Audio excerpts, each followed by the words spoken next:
because I know something. All right, welcome to Tuesday, March 28th meeting of Finance. Alderman Tom Duane, Alderman Tom Slottick, myself, Joe Moore, and Alderman Mark Stoyer are all present. Also, we have Alderman Zima, Alderman Nennig, and Alderperson Dorff all in attendance here as well. First item on the agenda would be our approval. So moved. Second. Motion second to approve the agenda. All in favor? Aye. And none opposed? All right, item number 3, approval of the minutes from Move February approval. 28th. Second. Motion and a second, all in favor? Aye. Aye. And none opposed? Item 4 is request by Green Bay resident Bernie Dalen for the City of Green Bay to reimburse the Greater Green Bay Community Foundation Project Fund for the Colburn Pool Project. So I guess we try to get some more direction here from staff on this item. Is Bernie here? He did get notification, clerk sent him a communication that it was on the agenda. Mr. Chairman, if I may. Yes. I got, because of Alderman Wary spearheading this, he had called me and said he couldn't make it because of his job. But he requested that we still go ahead and wait until the bids come in for for the other 3 plans we might have. And he'd still try to to work with them to stay on. I mean, right now, there's nothing we can do. So, but he, being part of this and really spearheading this, he would like us to still go forward where hopefully something can happen between now and then. So still hold this up until we get the verification of what's going to happen. So So hold until the new yes, contracts are yes, introduced? yes. And that come from Alderman Wary, so Do you want to make that motion? I'll make that motion. I'll second. I was going to ask before. Yes, Alderman If there's Slayer. anybody in the audience that would care to speak on this. Yeah, we can open the floor. Is there anybody here that wants to speak on this item? I'd just like to make a comment. Yes, Alderman Zima. Mr. Chairman. You know, this item's on the agenda, and ultimately, I don't have any problem with the motion that's been offered here. But I think there should be a discussion about what are we going to do in the event that the project that might come forward is not something people want to participate in. Or let's assume we weren't going to do it at all. What would we do? In other words, I think you ought to work with the idea of, if we don't do the project at all, how are we going to handle that? Why? I don't think you should postpone that discussion. You should at least get started on that discussion. I wouldn't necessarily say the decision would be made tonight, but I think to be fair to the people that are out there, including myself, I put a contribution into it. And the vast majority of the people felt it was for the project of the, the Olympic-sized swimming pool with the accoutrements, et cetera, that come along with it. And, what are we going to do in the event that the people don't want to participate? Are we going to have the city make up the differences? This Green Bay Community Foundation, they're holding all the rest of the money, right? Has anybody had conversations with them? There has been conversation with the foundation. And is there some real big problem with them releasing it back to the donors, whatever hasn't been spent out of it? Donnie, would you be okay to talk to that? I let Vanessa talk to her. Vanessa, they actually had 2 conversations with the foundation. We do have a second agenda item, not on this. We tabled one that was to actually create a reimbursement fund. That was tabled until we find out how much we actually have to reimburse. Well, I think, So that's where the last discussion we need to was. talk about what happens in the event, because there's Sure. people that said they want their money back. They're not going to do the project. Now, maybe when something else comes up, maybe some people have a change of mind, whatever. But what is our plan if this happens, or this happens? And the ultimate, the worst thing that would happen, of course, is that, we'd have to deal with returning the money to the people. And are we going to do that? Right. Attorney Chavez, did you want I, to for comment one, on in that? favor of doing that if it's necessary.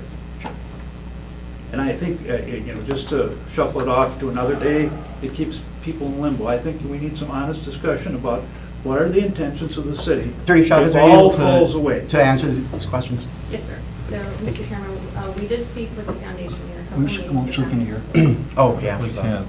If you won't mind coming up. Sure. Thank you.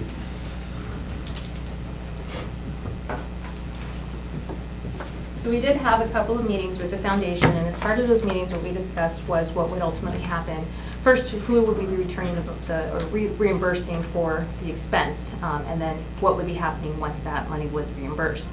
And we all were in agreement, both from a legal standpoint and then the foundation's own confirmation, that the money would be reimbursed to the project fund itself with the foundation. It would not ever go back to a donor because we didn't receive that money directly from a donor. We received it from the foundation. So anything that we would send back would be a reimbursement to the project fund. Now, the status of the project fund, what they're ultimately going to do with it, I can't speak on behalf of the foundation, but what I can say is that when we spoke to them, they indicated that all of the donations made to the foundation by nature are irrevocable gifts. And so whether they would be able to even refund those because of tax implications and everything is something they'd even have to explore because it's not something that they do ever. It's not. So whether or not they would ultimately send them back, we can't speak to that. But what I can tell you is that what we would be doing is reimbursing the project fund itself. And we can do that. We have the means to do that at any time. We can Well, just a give the second. money back to We them. don't necessarily have to do anything. Hold on, Alderman, I'm speaking, please. Well, Let me address the attorney, please. Question is, we can get this back to the fund, and there's no question about the city's ability to return this money back to the fund, but then, once it's there, we don't know what's going to happen with it. Is Correct. this how I'm understanding this? Correct. So we have confirmed with bond counsel that the money, because it was for engineering services, that is an appropriate expenditure from the bond funds. So it would come out of that $3.5 million in bonding that's already set aside for the project, and so that's where it would come from. The second aspect is what would happen once it's sent back. You're right, we don't know. All we can do is reimburse the project fund for whatever we've received. Okay, Alderman Zimmerman, do you have a question? Well, I think, that seems like a very rigid, very harsh thing. And are they just leaning on some technicality? It seems to me this is an extraordinary situation. People gave in good faith. Some people were smart enough to give the pledge and wait till the project came through, and then they just didn't put the pledge in. Some of the larger ones, the Ho-Chunk Nation, for instance, that was putting in $100,000. But those that didn't, I think we have to make a commitment to make it right. And it seems to me we have to have an open discussion, ask the foundation to come here and have a discussion. Because it just seems totally unreasonable to me that there's no way to reverse that situation. We used the fund so that they didn't have to start a separate nonprofit corporation just for a one-time project. So we loaned it to them. But that, I believe that foundation, I may be wrong, but I believe there's a way to have them reverse and say, okay, we're going to send it back to the people who sent it into us. I believe there's a way to do that. Director Kramer, If there's a will. did the city actually get the fund involved, or was that the Friends Group that got the fund involved? What is our involvement Friends in Group. having this fund handle the money? I mean, was this at our direction? We received $275,000 from the community fund. 150 of that was from Bernie. The remaining 125 was from all individual donors. So what we got is we got a check sent to the city of Green Bay for $275,000 Okay. to pay for the consultant. Hang on just a second. I Okay. think Joe had an additional question, which was, how did the Green Bay Community Fund get involved? Was that at the city's request, or was that at the request of the Friends Group? The Friends Group and the foundation work together. We don't control any of that money. We have nothing to do with any of the money that came in from the Friends Group. Okay. That is between those two people. And we did not set up the We foundation did as not. the recipient That's, of the yeah, money? that's where I was getting at. The Okay. Friends' name is on that foundation. That's what I thought you wanted. Yeah. Okay, thank you. Yes, Alderman Well, Zimmerman. Mr. Chairman, I was aware of that. Okay. I didn't think the city was involved in the developing of a nonprofit corporation.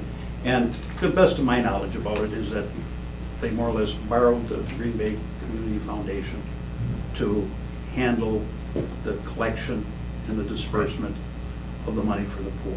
Well, I think at a And, minimum. you know, when I hear the attorney saying, well, any gifts to them are irrevocable, well, I would like to hear that out of their mouths and their attorneys, et cetera. This is an extraordinary situation. it seems to me, if that foundation had any sense about what's going on here, they'd say, we can return to the people who gave at least what we have. And the city can, we certainly, I don't think we should send a check to the foundation, especially if it's, everything's irrevocable over there. Right. In fact, maybe the best thing we can do is ask them to send all the money out to us, to the pool, to dissolve their relationship with us so that all the money comes out. And then whatever's missing for the people to give it back, I think the city should make it up. So I think we should start making this a little easier. We should stop hiding behind, oh, we can't. Obviously, the foundation can disperse the funds. So let them disperse it to the city for the pool.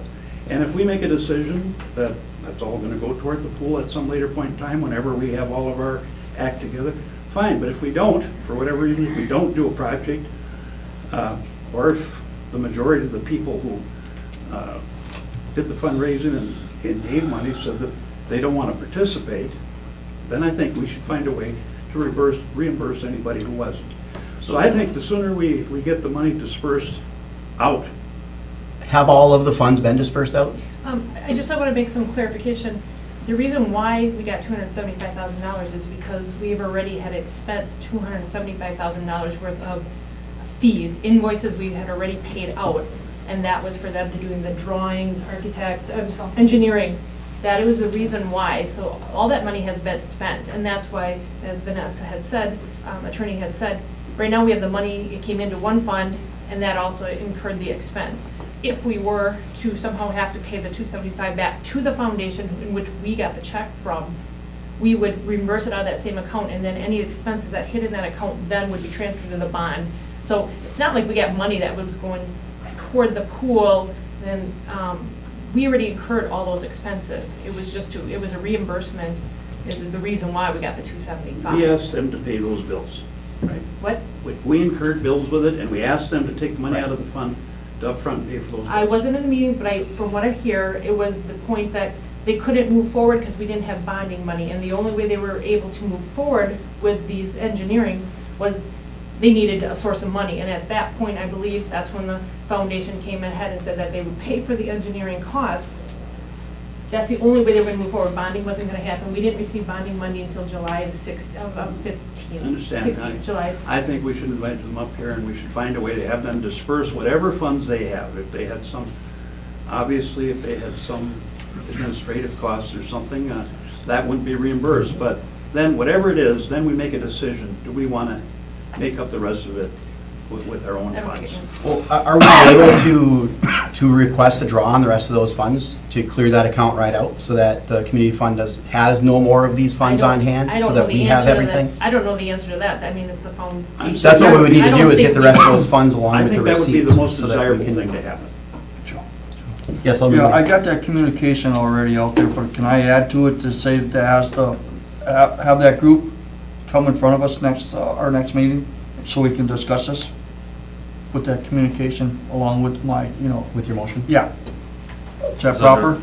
Or do I I gotta would make like to another- see them come, because I'd like Yeah. to see if we can, first off, get all of the receipts from Yes. all the donors, so we know who donated what. and We're we not have an gonna get accurate anywhere record. unless we get them in here. Right. Well, One so second. that's my I communication. Second, think I our would staff second can that. ask them if they can disperse the rest of it, the check to the city of Green Bay for the pool.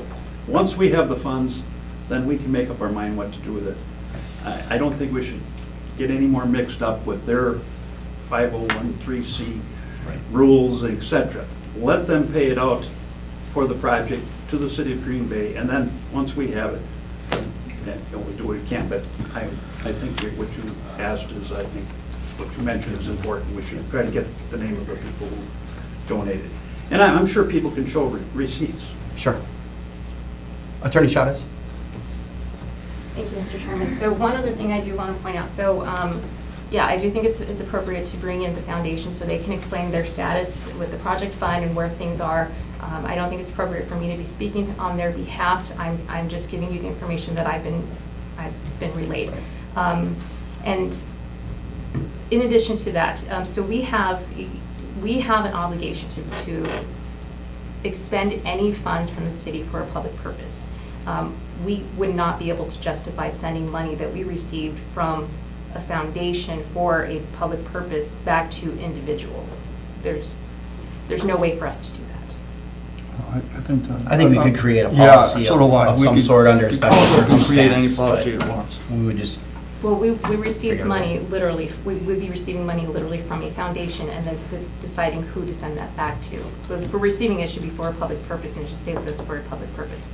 I don't think we could justify it, and especially not money coming out of the bonding. There's no way for us to send it back other than where we received it from. Mr. Chairman, where there's a will, there's a way. Yeah, I would. I just have to think that we Yeah. can create a policy. Yeah. I mean, as the council as a whole, I would think that we can create a policy just to be able to make it happen. This is obviously, Could you make another motion Creative. on top of, or maybe before the one you made, to ask the foundation if they could dispense the remainder of the funds, and if it's within their purview to give us a list of the people that gave them money? I think that that's important. I think that we need to Yeah, have that I'll make discussion, that whether motion. it's, okay, well, the first motion that we have on the floor here is, I Yeah. will second Bring that. it in. I second that first motion. that was second, so let's just handle this. Yeah, thank you. Tom, could you repeat that? Since there's not actually an agenda item, let's roll this Right. all into one Yeah. motion here, if you wouldn't mind. Yeah, yeah. So the motion would be on the request by Green Bay resident Bernie Dalen for the city of Green Bay to reimburse the Greater Green Bay Community Foundation Project Fund for the Colburn Pool Project. It would be then what, and to I think that you do two request a things. disbursement? That you request the foundation to disperse the remainder of the money to the city. Refund, and to invite And- them here to discuss and their to invite them policies here. I on. want to hear And then you speak to that. secondly, to Yeah. then postpone any other decision on it until we have Confirmation. drawings. I Okay. did second that. Yeah. Director Allenbecker, does that make sense? Are we able to roll that all into one motion here and have them come back to our next meeting? Yes. I think as long as you're all in agreement, otherwise you need to take it as two separate Right. motions. Okay, we have a motion and a second. All in favor? Aye. Aye. Okay, great. All right, thank you. Item number 5 is report of the purchasing manager. Item A, consideration of possible action, request for approval to award a 5-year contract for copier leasing and maintenance to Rhyme for an estimated $235,000, $47,000 annually. We'll take item B separate, because I did actually have a question on this one for you, Mr. Jensen. I'll make a motion to approve and get it done. Second for discussion. Motion is second for discussion. We do have a lower bid by $4,000 annually, so it's $16,000 over 4 years. And they were 3.4 points less on here. The scope of services was the only item that was less. And I think my question here is that, how long have we used Rhyme? 20-plus years, I believe. It used to be American Office, or Automated Office Supply, which was bought by Rhyme. That relationship with the company goes back over 20 years. I think, as we're all pretty aware, it's pretty tough to beat an incumbent. So when you're putting things out for bid, Rhyme actually, well, obviously with 20 years of servicing, knows exactly what the scope of the project needs to be. Do you feel that Ross could adapt, that we can approach them and say, these are the things that we need within this budgeted amount? $16,000 over 4 years. I think it's at least worth having that discussion when, they outscored them on the experience, qualifications, and staffing, and beat them by $4,000 annually on the price. I think it's worth taking a look. The issue with Ross, when we issued the RFP, we gave everybody the same ground rules, that we would value their scope of work at 35 points, their experience and qualifications at 20, etc. Ross submitted a very poor scope of work. They didn't address the needs. We identified 5 items that we wanted to know from them about their scope of work. One of them was, okay, tell us from day one, when the contractor is awarded, until the final machine is installed, what you will do. Their response was something to the effect that we'll meet with you if we're awarded the contract and work out those details. They provided about 2 paragraphs, less than 1 page, in their scope of work response, whereas Rhyme had 4 pages, very well detailed, articulated. It wasn't only Rhyme, yes, they've been the incumbent. Sure. The number 3 vendor, Rico, provided a pretty robust scope of work. But And they quite only, honestly, that, if it was a robust scope of work by Rico, how come they only got 1 more point, than Ross? they omitted one element, and off the top of my head, I can't remember what it was. I believe they didn't address our training requirements.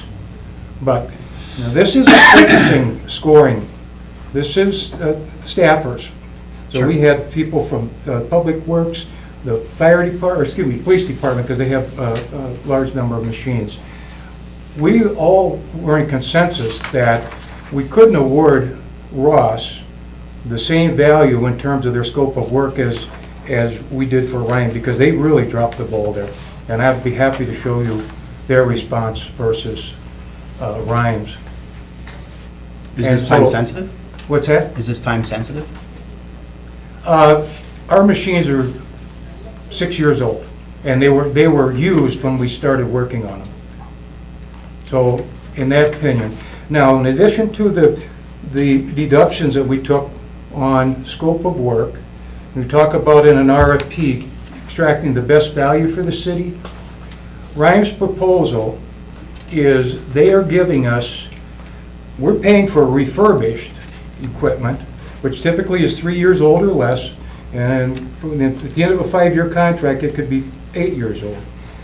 Ryan's proposal was to give us all brand-new color machines, and in addition to that, there are 9 black and white smaller printers that will be brand new. So 54% of our fleet will be brand new under the Ryan proposal, and that's what we felt added extra value. Of the additional equipment that they provide that is refurbished, did the other vendors quote refurbished equipment as well? Or, did they quote 100% new across the board? No, if you look, do you have the scoring sheet? I've got the summary. Yeah, at the bottom, Yeah. I showed, some vendors gave us options on both refurbished and new, some just selected one or the other. Okay. And Ryan gave us a mix? Yeah, and then 54% Ryan would be gave us new actually and 3 options, one of 46% them would be- being a blended program, which turned out to be the most favorable cost, as far as Ryan was concerned. I just wonder if any of these other vendors had quoted the same thing, the pricing would have come in. Like I said, if Ryan quoted 54% of our fleet as new and 46% new, if Ross, Ryco, Quality Assured, everybody else on here quoted 54% new and 46% refurbished, then where would the pricing be? Would it still be in line? And that's why I wonder if maybe we could reach back to these vendors and. We did, we took those top 3 vendors and we brought them in, we spent an hour with each one of them. Okay. And went over their proposals. And pricing, I gave each one of them an opportunity to, revise their pricing, or amend their pricing. Okay. And so it was an open discussion, they all had an opportunity. And none of them took it? Well, Ryan did, and Ross didn't make any changes to their pricing. Okay. And Rico, actually, we started out with a requirement for a 3-year contract with 2 one-year renewals. And during the discussion, everybody wanted 5 years to amortize the initial cost. So they bring these machines and they basically give the machines to the city. And they just make their money off of a click charge, which covers their maintenance fees and parts. So it's easier to amortize the cost of that equipment over 5. So we allowed all of them to adapt their pricing, knowing that they'd be guaranteed 5 years versus 3 years. Okay. Any other questions on this item? No, I feel comfortable with what Mr. Jensen brought forward, so I'd make a motion to accept. Yeah, we did that. We did, That's all already right. done. Yeah, we've already got the I'll second motion for and discussion. the second for the discussion here, I so. would second. I'm going to vote against this. I think that we do need to challenge the status quo after 20-plus years with the same vendor and you know, $20,000 on a 5-year contract. And these numbers really start to add up. So I'm going to vote against this, but I will take the motion to the floor. All in favor? Aye. Aye. We got 3 ayes, and I'm a nay on that. So, thank you. Item B, consideration with possible action, the request for approval to purchase 9 tactical vests for the police SWAT team from Nelson Tactical for Move to approve. $13,409. Second for discussion. Motion to approve, second for discussion, all in favor? Aye. Oh, sorry. Well, Discuss, go ahead. I wasn't, I thought somebody might have some things to bring forward. I personally don't, so I'll just second it. Okay. All right, all in favor? Aye. Aye. All right, number is great, thank you. Item 6, consideration of possible action on the results from Bray Architects for the search of buildings within a 2-mile radius of downtown that are suitable for renovation and that also meet the recent space needs assessment study for a public safety building. There's no motion for action on this item, so it looks like we're just going to be reporting on. Informational, right? Yeah, informational. Consultant is there. I'd make them. Sounds great, I'll make a motion to open up the floor. I make a motion. Got that motion? Yes. And second, all in favor? Aye. Great. All right, come on up and see what you got. Sure. Yep. Put some cord right down there. It's funny. I only got 2 of them in the box. It's like the zoning. Third reading.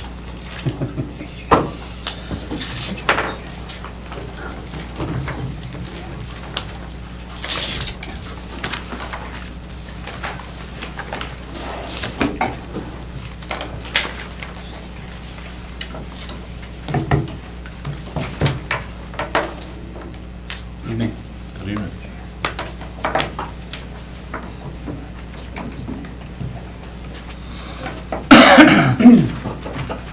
If you'd just be able to give us your name, company, absolutely, for the record, that would be great. Absolutely.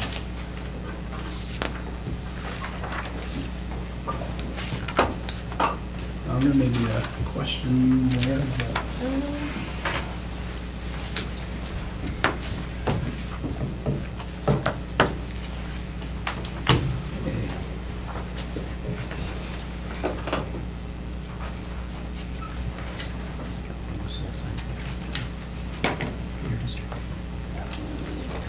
All right. Again, Michael Hacker with Bray Architects. Thank you, Mr. Chairman, Alders. Thanks for the opportunity tonight. This is a summary update from our last meeting where we presented on some additional services that were requested to study basically a 2-mile radius of downtown, looking for any potentially viable existing buildings and existing properties where we could look to locate the police and fire admin facility that we have talked about in the previous presentation. So tonight really is just a summary of that overview. It's a short presentation, kind of informal, so feel free to ask questions as we go through the presentation. So the additional service specifically was a request to conduct a search of the buildings with parcels which could be renovated to meet the space needs identified within the assessment within a 2-mile radius of downtown. Okay, and so to do that, we really needed to start with creating the criteria that we were searching with. Obviously, 2 miles within downtown, there are many, many properties to take into consideration. So to filter that, we really needed to identify what were the dynamics that we were and parameters we were filtering within. The driver there really is the site and building size. Okay, and we'll talk a little bit more about that, but quick analysis is that, we were targeting a 5-acre site, and the total building that we had proposed within the initial needs assessment was 135,000 square feet. Okay. Now, do note that not all 135,000 square feet need to be on the first floor. We need to at least have 80,000 square feet, we think, at a first floor level, and then subsequently above that, we can have additional stories. Okay. And that 80,000 really, the majority of that would be garage space, because ideally that would all be on a single level. And then there are some logical public spaces that really do want to be on a first floor as well. So that's really what makes up the 80. And after that, we could consider multiple stories above that. Okay, so the analysis then really looked, again, you can see in that graphic on the right, we focused on a 2-mile radius. Each of those concentric rings there identify a half-mile radius of, we selected as the existing police station as kind of our downtown point. Okay, and so within that 2-mile radius, again, we're looking for 5 acres, 135,000 square feet. As our objective criteria, then obviously there's some subjective criteria that get woven into that, which really are what is the available ingress and egress from that site, what would the response routes look like to and from, and then obviously what are our neighboring uses. We want to be sure that this building has a public presence and obviously is conscious of its neighbors wherever it ends up. So in terms of our methodology, we utilize the city assessment records as a basis. We also utilize some GIS database research, as well as just some aerial imagery throughout the downtown.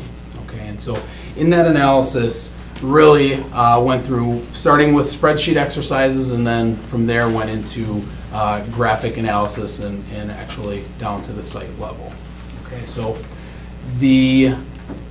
I think at a high level, just to start the conversation, if we were to look at just the criteria of the 2-mile radius, 5 acres, and 135,000 square feet of existing building, we identified that there were no properties that are those specific criteria. Okay, so 135,000 square feet on a 5-acre site. You're looking at existing structures. Yep, existing structures, correct. Now, that being kind of the base request, I think in essence of the actual question was, are there any existing buildings on enough land that we could consider the building plus maybe an addition onto that building? Okay, so we broadened our search a little bit to look at, again, are there buildings that at least have 80,000 square feet on a first floor that we can consider some type of an addition onto to support that? Okay. From there, then, there were very few that were that on a 5-acre site. Okay, so then the next question really is, what would that size building on a site look like if we were to need to consider acquisition of adjacent properties to accumulate enough land to get to that 5 acres? Okay, so we took all those layers into consideration to bring forth what we're going to present tonight. Okay. Again, tonight's presentation really is not a recommendation of a site. We didn't do a design on those properties. That was not the request. It was really just to do a search and come back with the results of that analysis. Okay. So in this, we have 8 properties to take a look at tonight. The first 4 of them, and I'm going to go through each one of them, we recommended at least additional consideration of. Okay. The latter 4 we've ruled out for various reasons in terms of a recommendation. And again, when I say we, that is the Bray Architects team in conjunction with the steering committee that we've been working with within the study. So the graphic that you see on the screen here, the one with the yellow dots on it, those are numbered related to the 8 sites that we're looking at and kind of drop a pin on each of the sites we're looking at. So you can see, I think we have to be true to the existing geography of downtown. We do truly, within this 2-mile radius, have an east and a west that is really driven by the river that's cutting north and south. And with that river, we have to be conscious of our 3 main bridges that connect our 2 sides. And as we talk ingress and egress and access, we are conscious of the police department specifically, their ability to access either side of that river. Okay, so you can see that, and I am pointing on the screen here, you can see that as the river cuts through. The other key existing condition at a macro level that emerged was the existing railroad line that happens just west of the river. That kind of wraps up along this edge. It's just off of Ashland. It's basically, we have the railroad moving to the east, the railroad, Ashland, I believe Broadway, and then the river as kind of our main streets there. And you can see multiple properties that fall basically between that railroad and the river. Okay, and so is an overarching reality and a bit of a concern related to how close the police station and our kind of public safety center would be to that rail line, both from an access standpoint, if in fact we had a large train that was moving through that would limit ability to get to or from that site. Also, just the hazardous spill concern that comes along with being adjacent to that rail line. Okay, and so we are quite conscious of that. So because of that, you'll see there are a couple properties that really, again, along this edge here, that we are not going to recommend considering due to that dynamic. Okay, so we'll certainly come back to that here in just a second. So the first property is what we've labeled as the WPS properties. Okay, and it should be noted that in these graphics, really the blue hatched area is the site that we've brought forth. Do note that this corner parcel here is actually, we believe, Associated Bank property. The majority of the property, and specifically the buildings, are WPS property. Okay, and so this site is large enough. It has multiple buildings on it that certainly would equate to enough square footage to support this. Specifically, this building here, and the adjacency of the ability to put an addition onto that and even have some on-site parking. This property, we've recommended further consideration of due to the ability for that to be consideration, or if existing building is not a viable scenario from an acquisition standpoint, there are certainly options relative to the open space there as well for new construction. So brought forth this as an option. The one section in there that's not highlighted? Is there a reason for that? No, no. You're saying Ran out of the time. section through the center here? Yeah, and obviously the public streets, that's public right of way, but we're just trying to give you a graphic overview there.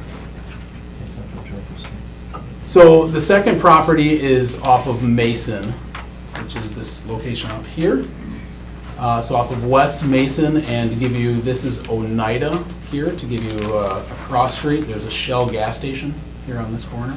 This would be an example of a property that started with just analyzing this existing building and its property. The building itself was not large enough to serve 135,000 square feet, and the property alone was not. But this would be an example of one with acquisition of adjacent property and the ability to put an addition on to that could be considered further down the line.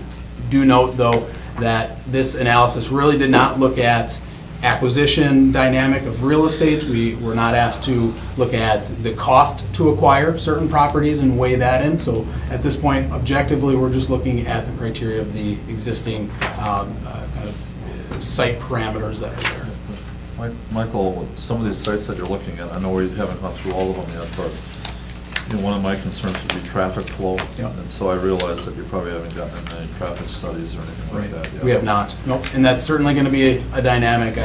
Again, there's pros and cons that we start to list on the sheets that you have, just to give you some of the thought process behind the steering committee's analysis of these different sites. That definitely, both the public's vehicular circulation as well as any of the PD use coming and going, fire use coming and going, certainly need to be a consideration. The third property is actually out, our furthest east property. It's way out here. This property currently has, I believe, again, we try not to get into existing ownership in our dialogue, but there is an existing kind of occupied use of this site. There is a large radio antenna centered right there on the site. I believe that is maybe a radio station currently. Okay, so again, not looking at those dynamics as much as objectively the site. It has a large open, quite a bit of large open green space. The existing building that's there really would not serve the functions of an addition very well. So we could certainly look into that further, but based on our analysis, there's not a lot of value relative to the proposed project. Although the access to the road here and its ability to obviously access the community, we saw as valuable to consider. Okay. And then the fourth property is located right here, just off the river. One of the dynamics that I think you have to keep in mind as we look at these is, as we look at just raw square footage, really our largest buildings by square footage are manufacturing buildings, right? And that's pretty common. And those manufacturing buildings, their construction type, to get to that square footage, really is raw square footage. It's metal buildings. It's really more of a manufacturing warehouse base. This site is an example of that. So as we looked, we have a building that is quite large. It's would be very close to what we would need for the proposed project, although the vast majority of it really is more raw warehouse environment. Okay, so and again, if you remember, of that 135, only about 40% of that really wants to be garage space. Okay, so certainly there's plenty of space here that could act as garage space. To renovate the remainder of it into occupiable space, we think may not be advantageous to the project. It could be doable. We could consider the ability to put an addition onto this building of that type of space or demo a portion of this building. There may be some benefits there. There were some concerns here with the adjacency to the rail line. Okay, so this is a site that is immediately adjacent to the rail line. We felt like from an access standpoint, we were at least west of it, so we could get from the site, but from the hazardous material standpoint, that is still a concern on this property. The other concern here is the immediate adjacency to the neighborhood, the residential portion there. So you can see even on the block that we're sitting on, we have a number of residential properties immediately adjacent to this building. The building really as it sits today, does not have a very strong public presence, and maybe it's an existing use, that's okay, but I think as a community facility, a police, fire, public safety building, it wants to have a strong public presence. So we may want to consider some additional acquisitions of properties to try to get a better public access and presence at this intersection. So those are the four properties that, at least at this point, objectively, we could say met an extension of the criteria that we were asked to look at.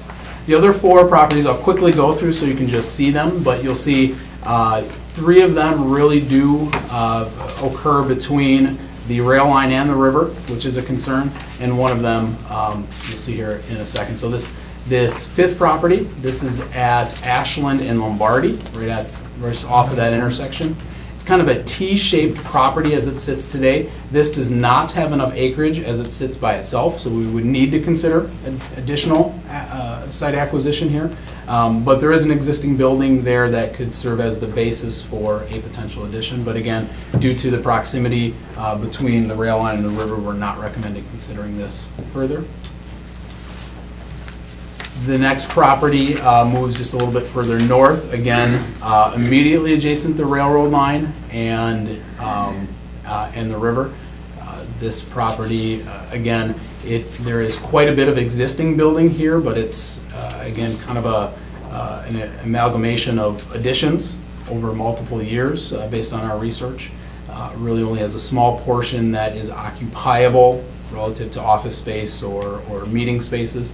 The rest of it is quite raw and pretty broken up. So just due to the existing nature of that, we are not recommending that property. Here again, this is a property that is just off of the river, but again between the road and the river. The properties, as it sits today, all by itself is not large enough, so we would need to consider some additional acquisition here.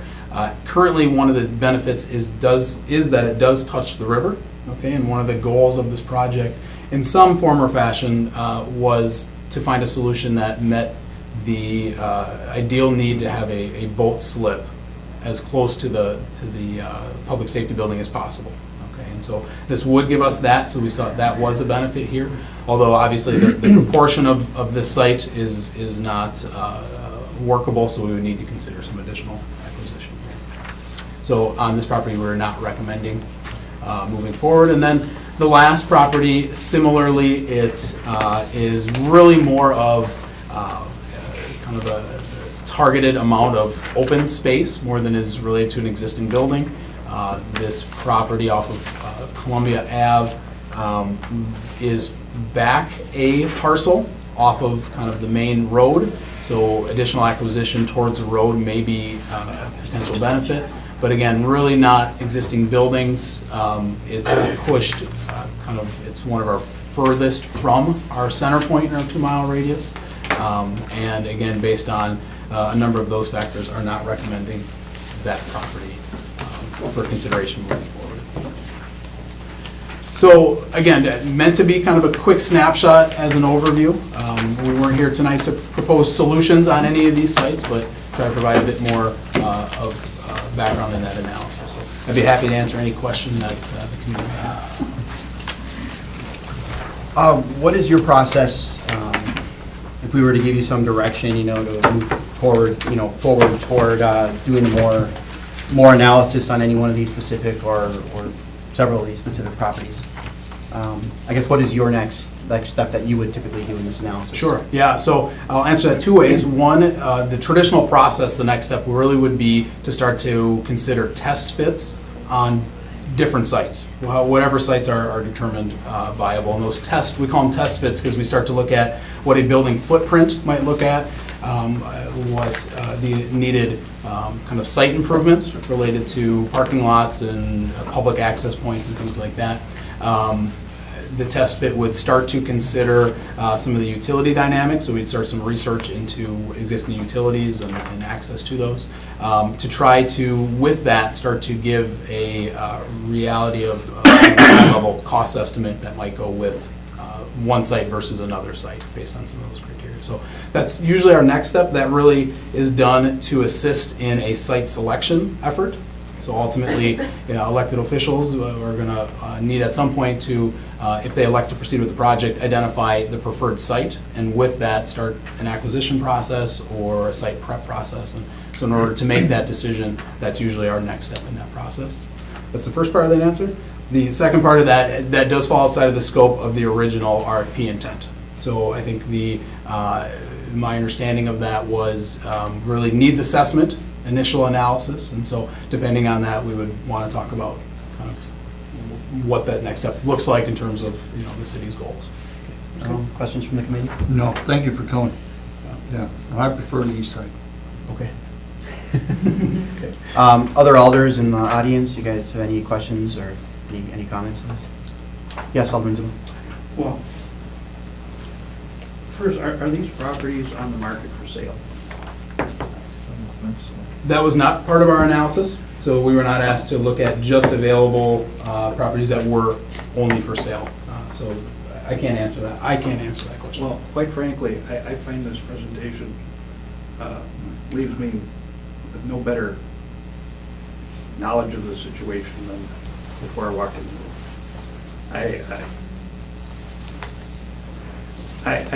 room. Being chairman of the county board, how we resolved our problems, and we moved the sheriff's department out of the downtown. And the first thing we did was contract with a real estate agent, such as yourself, Mr. Moore, because they have an eagerness to go find something for you. They get commissions from it. And our first meeting with the sheriffs was, we were looking at different properties in the downtown. That we were looking at the old Chronicle building. We were looking at a lot of things downtown. And then we came up with the S&L building, which was a kind of a reconsideration, because someone had mentioned it before. And we went out and we solved that property out there is a total of about 67,000 square feet with 8.5 acres of land. Mm-hmm. And we remodeled it, and we held it within $5 million. And then, but to be honest, the following year we did do some of the things we left out of the project. We added another $500,000-600,000. It was under $6 million to completely take care of our needs. And quite frankly, when I look at this thing, $42 million, I mean, it just like blows my mind that this is not how I would go about doing my business. I don't find much usefulness to this presentation here today. Well, I think that he met the direction of what we gave, and that was to just find suitable sites within a 2-mile radius. Well, he's busy not recommending all kinds of things. That's up to us to decide But- whether we think right, it's good. He's right. supposed to bring us the properties, and like I said, maybe we should have dealt with a real estate person rather than an architect. And I did actually, within my own office, talk to somebody there, and we did a LoopNet search. We spent a couple hours on it, just searching, and we stayed within that 2-mile radius as well and found nothing that exactly met the criteria. I mean, there's some commercial space out there, but Well, there would be maybe our- acquisition of Maybe our additional. criteria can be tweaked. It can. You know, we've put this this suit of armor out there, and of course, nothing fits the suit of armor. I mean, there's our first flaw right to start with. I mean, we are operating our entire police department out of our police department downtown. And they've grown out of their needs, and to satisfy them growing out of their needs, we're gonna spend $40–50 million, really? Oh, I don't think we've decided that yet. Well, this is what the Bray report brought to us. Right. You know, and, you know, I think we can separate, we don't have to put the police and fire together or anything like that. I'm really looking for a much more practical solution to our problems. Nowhere near that. I think we can, if you built from new, what's the cost per square foot? A couple $100 a square foot? 250 maximum? Something like that. For the shell, and once you start putting in all the technology Well, I and understand equipment, that that's there's- where there- your in the cost original really plan, comes they in. showed for furniture and everything else was That's thrown right. into it. But you still, it was, I think there was $6 million for the things outside of the building itself. It was $36 million for the building or something like that. And I can't relate to this at all. This runs against every instinct. I can't stand listening to the presentation, to be honest with you. No offense to you, sir. You're an architect, and, you know, I guess you just want to build a building. And you want to design a building, and hopefully, you know, an RFP will maybe give it to you. I have nothing against your organization at all. But I'm looking for a more cost-effective way. I think we've got to step backwards and ask ourselves, how much do we want to spend? What's the most we want to spend? And I just, you know, I give you the example of just a few short years ago of how the county sold themselves with 67,000 square feet. That's not too far off of 80,000 square feet. That building's gonna last us for a long, long, long time. So it seems to me, we've gotta not restrict ourselves in any way, but let our imaginations run. I think maybe we should get out there and ask tell some real estate folks just what we're looking for, and you know what we're trying to solve, and bring us some ideas. They get pretty creative.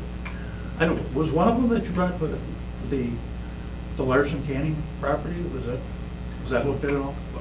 I was trying not to name names, but I believe that was the See, I mean, second. that's another thing. We don't even. I wrote a note here. No pictures of the buildings. I couldn't relate to anything in this report. I couldn't see anything. I felt your report should have at least had. I think it just had a picture of the main building in the bottom right corner of each of the sites, but Yeah. it was just the main building of It the just, property. I don't know, I think it could have been presented with a way I could see it better, you know. I don't know, is there a written, do you have one of these to hand out to us or something? Yes, I have one over, and I like it. Well, it's not a matter whether I'd like it, that's just standard procedure, hand it out. I But, handed it out, you were late. But that's just my general feeling, folks. I know I took it upon myself to go visit Ben Schinkelberg, who donated his services to build the addition to the Southwest Branch Library. And he is presently doing all kinds of government buildings. Does a lot of work in the state of Massachusetts. He gave me a booklet of all the things he's built, including hotels, everything else. And when I presented him with the estimates and that, he was quite flabbergasted. But he's been known through his history. He worked for Surplus and Associates many years ago, and you want the Cadillac, well, you go over to Somerville or somewhere else. You want it practically done, you go there. And he felt that these numbers were, he'd be happy to come and, just as a courtesy, he realizes that if somebody's gonna bid on something, they're gonna bid on it, but he'd even be willing to come and talk to you about his experience with building government buildings. And it's nowhere near these kind of numbers. I'm revolted by it. I'm absolutely revolted. And I don't think the citizens of Green Bay are interested in spending 40, 50. I didn't see anything in this $1 million. report that said $40 million. Well, the report we got from Ray and Associates, 2 months ago? yeah. That was a pretty old agenda item. I mean, we're just talking about, we asked him for site search, Sites- and he went and sites found us alone. sites. Well, I mean, I understand there's acquisitions involved, but, I mean, in defense here, he did exactly what we asked him to do. Well, That doesn't mean we have to take action on then any the of fault this. lies within ourselves. So, Sure. I'm not, I didn't come here to insult anybody. Sure. Maybe we It's can just, continue to I'm move forward coming in a here different as a direction. practical taxpayer and representative of the taxpayer. These costs are outrageous to solve our needs. We've got to start thinking, I hate to say outside the box or whatever, but we are handling things and we need a little more space than we have. So maybe we got to consider using our building and maybe having some precincts or whatever it takes. But something that's going to come in much, much less. I'm not interested in building a 30, 40, $50 million building and the fees that go along with it. I think there's a much more practical way. That's not business-like. It's just not a business-like way of taking care of this. We took care of it in the county, business-like. Yeah. And, I mean, to sit here and even compare 50 million to 5 million, and they're not absolutely apples and oranges, but not that far away. It's at least a tangerine, so I think we've got to examine ourselves, maybe have some more frank conversations publicly with our police chief. Chief Smith, what was the population of LA? 4.2 million. 4.2 million, and how many precincts were there? 21. So we're not quite at precinct level at 100,000. Well, I just. But I understand what you're saying, Outside east side, the west box. side service. I mean, this whole presentation, we're worried about railroad tracks now? Well, let me see, the railroad tracks are right where we are right now. We're a couple blocks away from a river that only has one bridge that goes over the river. And we have railroad tracks. So, I mean, what's all this talk about somehow that's a problem? That's a problem regardless of what we do. And, maybe there is a way to have our downtown one and maybe one somewhere on the west side. Well, I'll engage you a little further. Is there a specific communication that you would want to come out of this committee? I mean, we had the discussion before, and the I was committee just coming here to was... listen here tonight, Mr. Chairman. Okay. I'm just trying to give you food for thought. And I mean, are you really prepared to start digging into getting a piece of land and building a $40 million building on it? I, for one, will not be supporting that ever. Well, this agenda item isn't really an actionable item. It was just for I understand. information only. But Yes, Alderman I don't think we're any farther along the line by having this report here. Alderman Sployer? Thank you, Chair.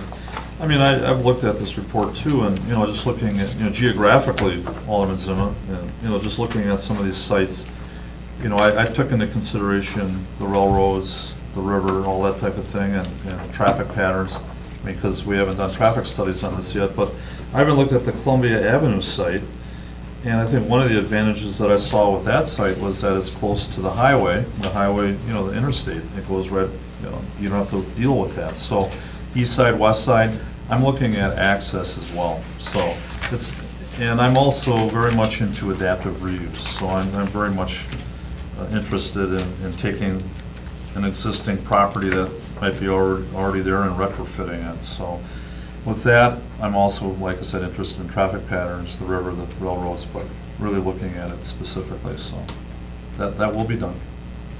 That's all I have. Any other discussion from the committee? Any other discussion from the audience? Is anybody, yes, Alderman Nenny?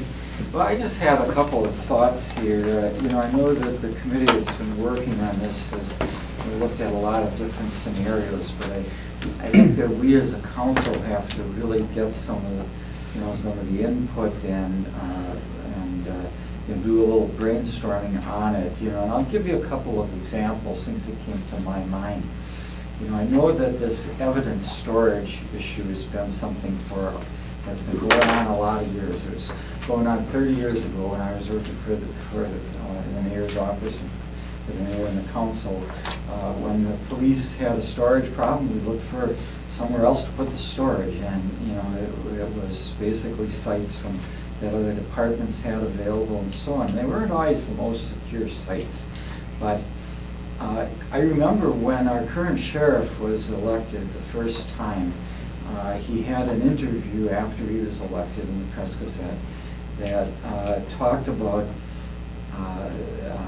his goals starting out as sheriff, and one of the things he talked about was having some kind of central evidence storage facility for all of the public safety agencies in the county. And I thought at the time that made a whole lot of sense. That was before the county moved out of here, out to their current, the sheriff's department moved out to their current site. But, when you think about it, we gather the evidence when we're investigating a case. After that case is prosecuted, the evidence still has to be stored for a long period of time. And but that's really to serve the judicial system and the possibility of appeals and what have you. So, it's really something that the county should have an interest in, how evidence is stored long term. I know that evidence storage has become a real issue here down at the police department. And I wonder if we shouldn't look at that particular issue. Are there better solutions for evidence storage? And I guess that's the first thing I throw out. Maybe the committee has looked at that. I don't know. But it seems to me, however big you build this building, it's with the evidence continuing to grow and the length of time you have to keep it, eventually the evidence problem is going to overtake, whatever size of building we build. So, I really think we got to look at that long term, and maybe the committee has, but we as a council haven't really been involved in that. And I also, when I hear the discussion about railroad tracks, I also wonder sometimes if, maybe the current facility would serve as an east side location, and you have a facility on the west side as well, so that, that there be, and I'm not talking about everything being redundant, but, you might be able to have some services out of one and some services out of another. Much like we do in public works, we have an east side garage and a west side garage. Well, would it be better if they were all in one place? Well, maybe yes, maybe no. I don't know if those kind of discussions have occurred here, but personally, those are some things that come to my mind, and I think that that this is identifying these sites is fine, but I really think we do need to have a discussion with our own departments and kind of brainstorm on some of these issues. And Alderman Zimmer had some questions here. I know some of the other council members do as well. And let's just kind of put our heads together and talk about where we're heading. Chief Smith, did we have that conversation publicly, or was that a private conversation about our current off-site storage facility that we have and retrofitting that building being a part of this project? I think most of those discussions were internally. I know we met with the architects and the space planners and did some work with them. We did talk about the idea of having two separate facilities, two precincts, if you will. There's a cost to that in terms of staffing. You generally have to have two watch commanders, or have to staff two buildings basically around the clock, front desk personnel, things of that nature. But and that's one of the considerations that we had.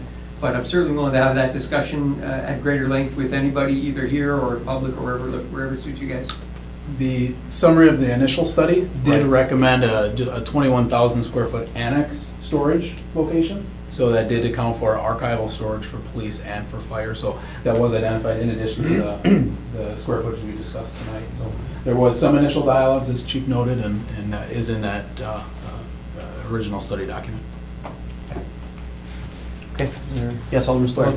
Just one point, you know, because I'm in the geography and all. I mean, Green Bay is 14 miles wide by 4 miles north to south, so there is some geography there as well. So, you know, looking at a potential of 2 facilities of sorts, maybe lesser than the full facility might be something to look at as well. So those are good questions you brought forward, and Alderman Zimmerman as well. So I'll look at that as well. That I would entertain a motion, just to receive and place on file. Motion to receive and place on file? Second.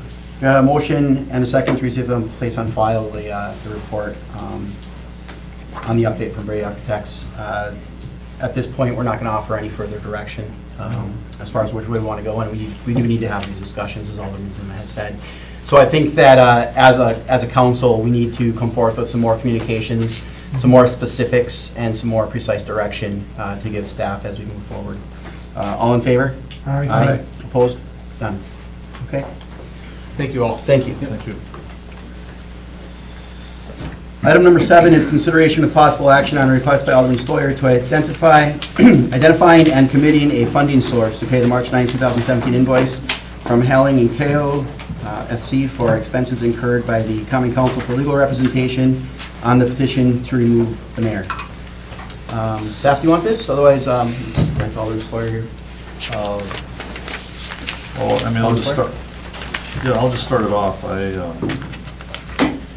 We went through a process. Again, when we started this process, we were directed by a petition that was brought forth by a citizen, and we felt that state statute enabled us to move forward. So with that being said, we went out and looked at attorneys throughout the state, and we decided on this firm from Milwaukee. And over time, of course, there's legal costs that come in with that. I felt that the firm that we hired was very legitimate, very effective in the work that they did do. They gave us the information that we needed to try to move forward and make a decision accordingly. So, unless there's other discussion, I have no specific problems with the charges that have been incurred. So, did you have a recommendation on where the payment should come from? I don't think there's a question about the work being done and the bill being due. I'll leave that to Alderman Delaney. Yeah, well, either, we gotta do one or two things.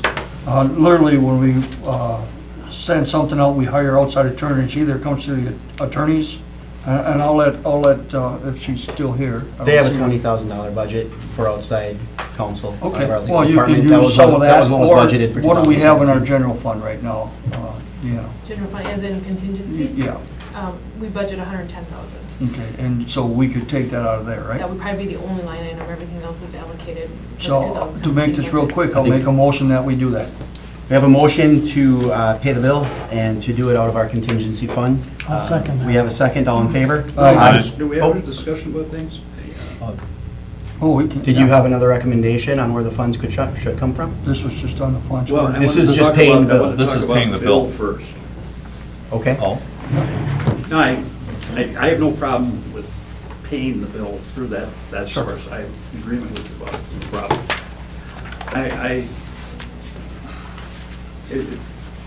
Can I have permission to speak? Yes, I'm sorry, yes, go ahead, Alderman Zima. Thank you, Mr. Chairman. I just wonder if we couldn't, there was what appears to be a great breakdown of what the services are for, but it was all generic. It was very repetitive. Preparing for procedure. I find this numerous times throughout the billing. And I don't know, I read the procedure in the statute, I had kind of an idea what the procedure was supposed to be to start with. And again, telephone conferences with client. I don't know, I for one did not make a telephone call.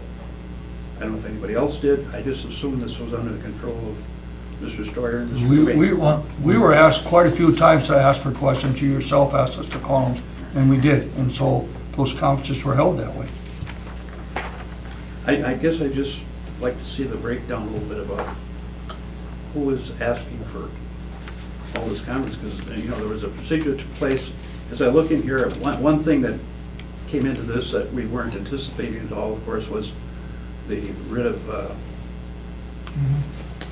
Prohibition. what's the term? Writ of prohibition. Writ of prohibition. And I kind of sorted through here, it looked like about a third of the bill might have been taken up by that. And I was somewhat disappointed by our counsel that, you know, after this thing is taken to court and the judge makes a ruling that these were. Alderman Zima, we're talking about paying the bill, and I understand that you'd like to say something here, I don't like to pay a bill but... before I know what I'm paying for. Okay, so you'd like us to I request a refrain little from... more detail. In other words,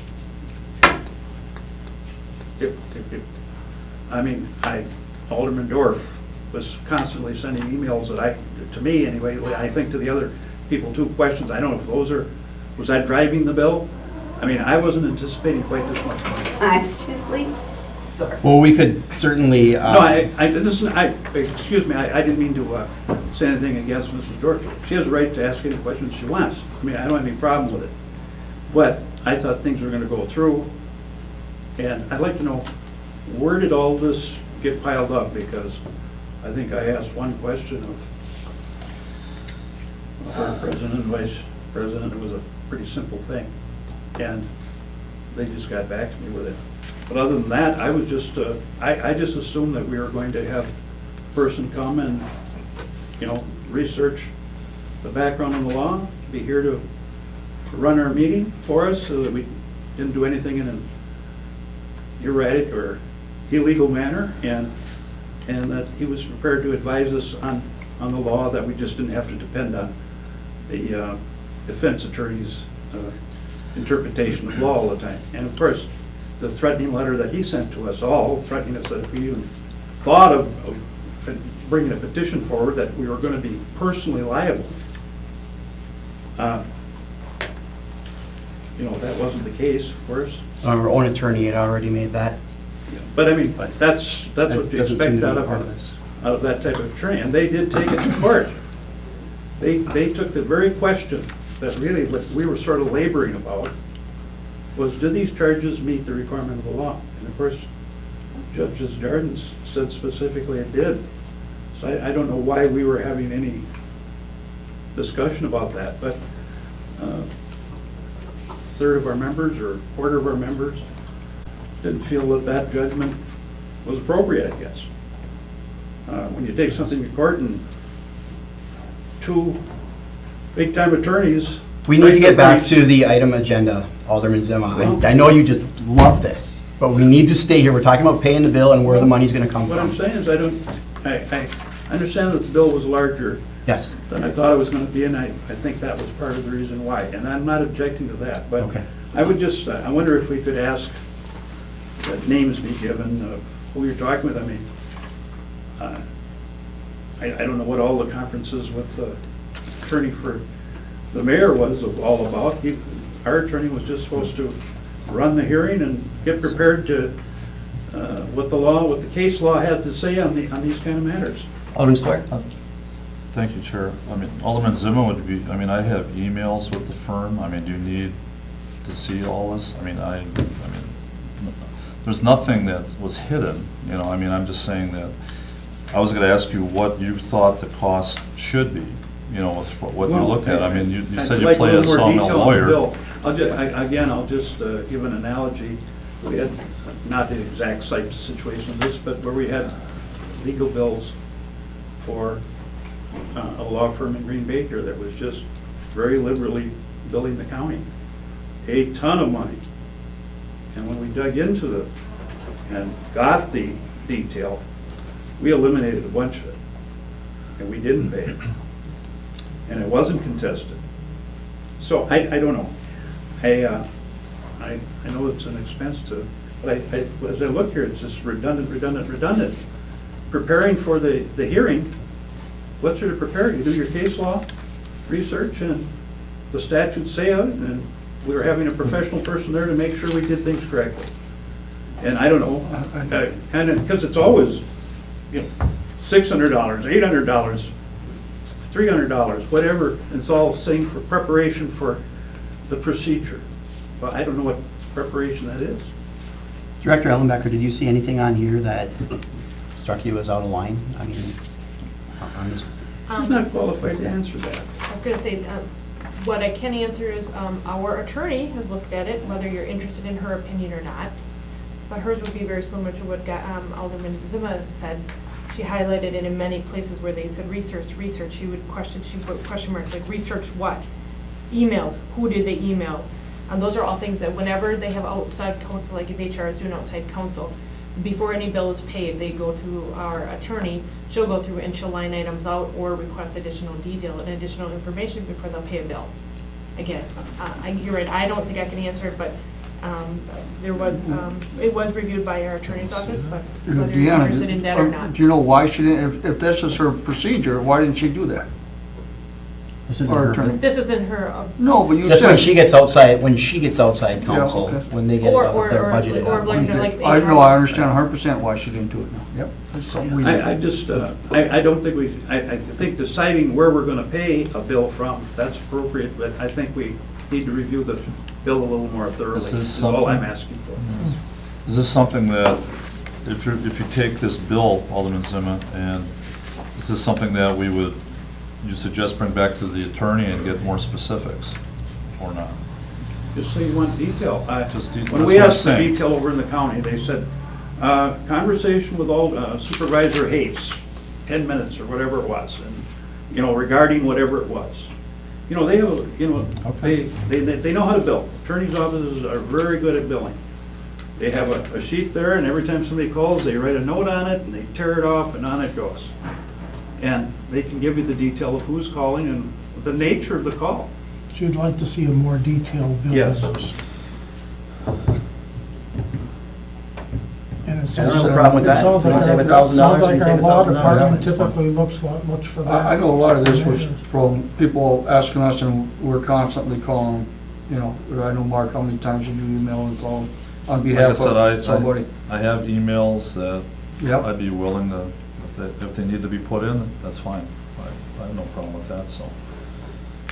Yes, I would just email or call them and say, Yep. who'd you Like I talk said, the to? redundancy about the research for the procedure. The procedure, I think, was pretty straightforward.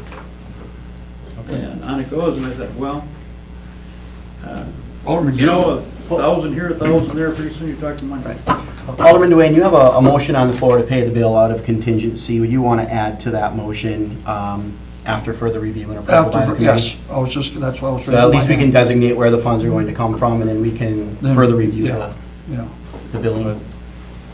Okay, so we have an amended motion then, that we will use contingency to pay the bill, but we do want to get more detail from the attorney before we actually cut that check. I would second that. And a second. Any other discussion from the committee? Any other discussion from the audience? I'd just like to add, in my dealings with attorneys that I've had over the years, I asked for detail, and, they told me the 5 minutes that I called them, or 8 minutes, or whatever it was, and what the nature of it was, or whatever. It's not too hard to give detail, and, how many times are researching the same thing? I mean, Right. I will request that of the. once you've written the brief for the court, I'll follow up. that's basically the whole ballgame. Right. I'll follow up on that. So we have that motion and second, all in favor? Aye. Opposed? None. Anything in, for finance? Report of the finance director. No, at this point, I have no. Motion received and placed on file. Second. Motion second, received and placed on file, report of the finance director, all in favor? Aye. Opposed? None. Motion To adjourn? Second. Motion second to adjourn, all in favor? Aye. And none are opposed? That's it? All Thank you. right, all right. Is there something that we were supposed to do? I'm just gonna call the streets.